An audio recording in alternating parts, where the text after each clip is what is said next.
Good morning po sa ating mga ka-Andres. Dahil wala pa po tayong pambili ng bagong salaan, ngayon po ay ipapakita ko sa inyo kung paano i-repair itong salaan na ito. At gaya po nga ng inyong nakikita ay humiwalay na po siya sa frame.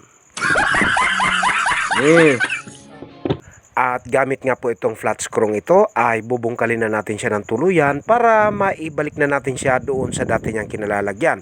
Ang problema kapag ito ay ginamitan mo ng martilyo at pinukpok mo, lalong masisira. You what?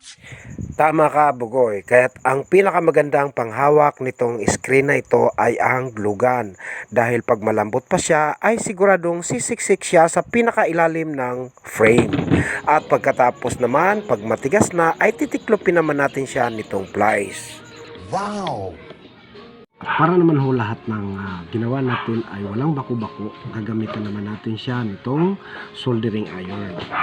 At dahil mainit na nga po ang ating soldering iron, ay idadampi lang po natin siya doon sa ating mga nilagyan ng glue na baku-bako para mapantay po ang lahat.